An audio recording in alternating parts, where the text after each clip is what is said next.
Hey guys, welcome back to another episode. My name's Chris, and tonight I checked out the new Amazon Blumhouse joint production of The Manor, which is about old people and something we can all relate to, death, because you are gonna die. Don't know how, I don't know when, but it's an inevitability that we all face. But luckily, in the interim, as the world burns and half of us die, Amazon will be churning out movies like this, so we can look forward to that. So The Manor is about this woman named Judith, who is played by Barbara Hershey, who at a birthday party suffers from some sort of old person problem. She falls down, then gets moved into this nursing retirement home that looks like a scary house where Bruce Davidson lives because he's another resident, and then some supernatural hijinks ensue. So this movie gets into some interesting themes. I've worked at an old folks home for like 7 years when I was younger, and I know how a lot of them are treated in places like this. So it's kind of like a sad thing to see, and it's something we're all gonna experience someday, where a lot of the people become lonely and isolated, you know, and with like dementia and stuff, confused, and it's not really a positive experience most of the time. And this movie criticizes that world where they're mistreated a lot of times. They're treated like children again. You're gaslighting these old people sometimes. And it's sad and depressing. So there's this uncomfortable nature to this whole thing that I really thought was interesting. Perhaps we need to explore the concept of Soylent Green, though. You know, that was always interesting to me. Old people, but on the other side of some of the interesting themes this movie explores, it's just kind of like laden with a whole bunch of jump scares and cheap supernatural stuff that doesn't really land for me. Never thought this movie was scary for one moment.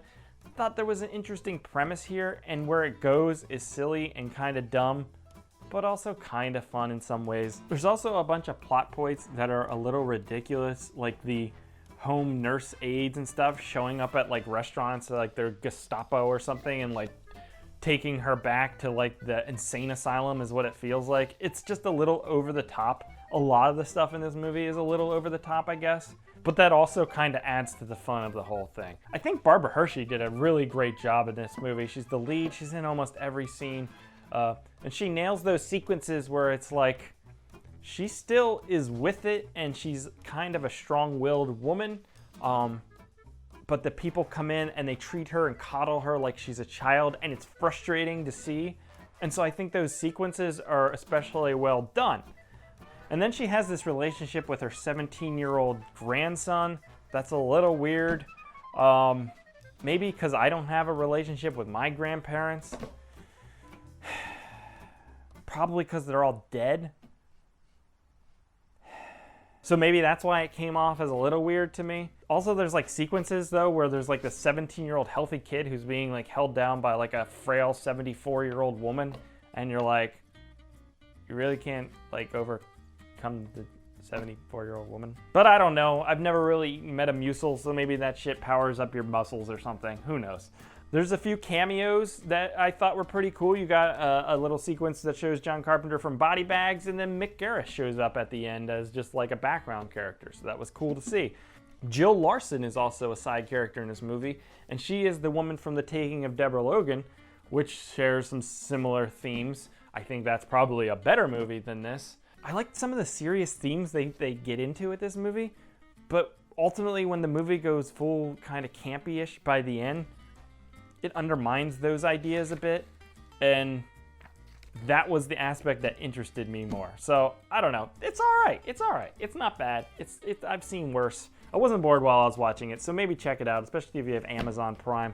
And you know, can we just go back and think more about the concept of Soylent Green? Like, is it really that bad of an idea? You know what I mean? I guess I just really want to eat some old people. Anyways, I think that's going to do it for The Manor. If you've seen it, let me know what you think. And then, yeah, I don't know. I'll catch you here next time, guys. Goodbye. Hey guys, it's Chris. I know some of you already have a heads up over the others because you've already liked the video and subscribed to the channel.